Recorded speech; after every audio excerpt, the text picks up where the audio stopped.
because it's high in fat and it tends to stick to your work surface.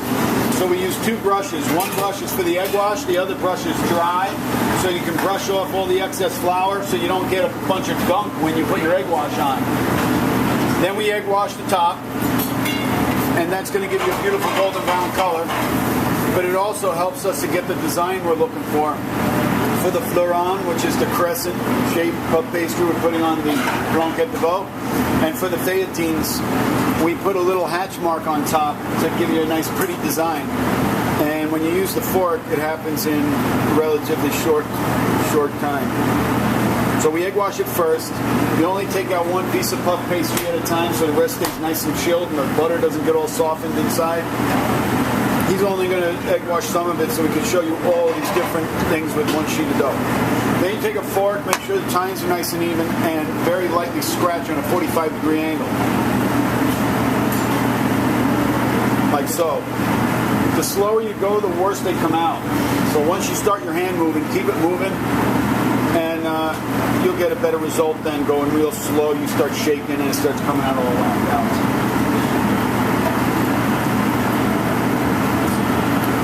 And then we go on the other 45. Then we answer the telephone.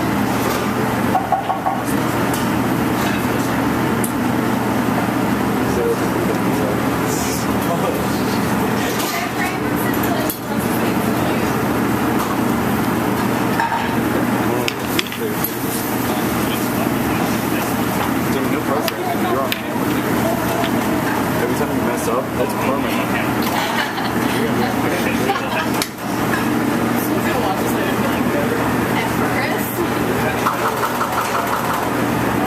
Missing the narration for this part.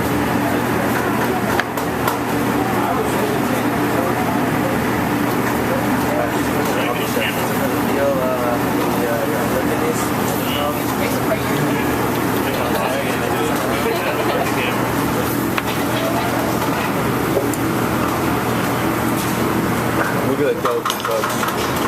Wait, how did you get... You did it with a fork. Alright, so like you make a Lindsay cookie, to make the boucher, you cut out a donut using the crinkle cutter, and then you place it on egg wash bottom. And then when it puffs, it leaves that little center that you would remove and fill. As long as you don't overcook them when you bake them off. Now, no matter how evenly he rolls the dough for the boucher or a vol au vent, they come up straight in some cases. They come out like a leaning tower of Pisa in some cases because he didn't realize it, but he put a little extra pressure on one side of the rolling pin than the other.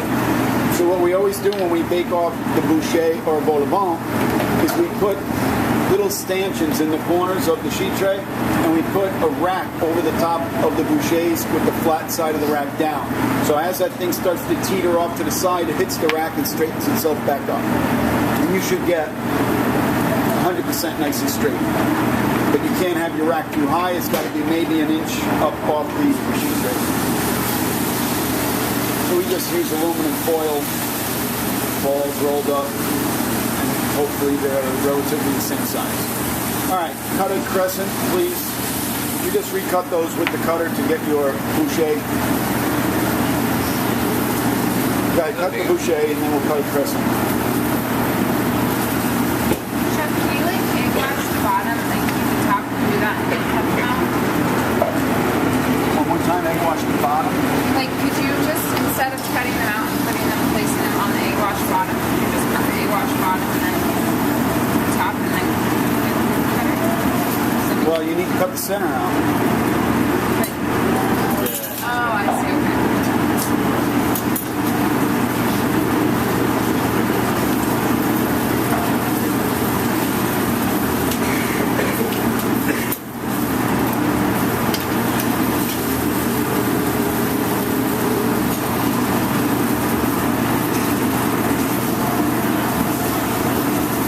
Okay, and then for the Fleuron, we use a larger crinkle cutter, and you just cut a section, do it on the design side.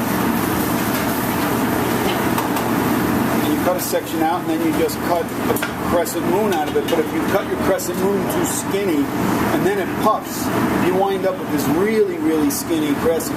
So you got to make sure your first cut has got some width to it, even wider than that, because when that puffs, it's going to really shrink up.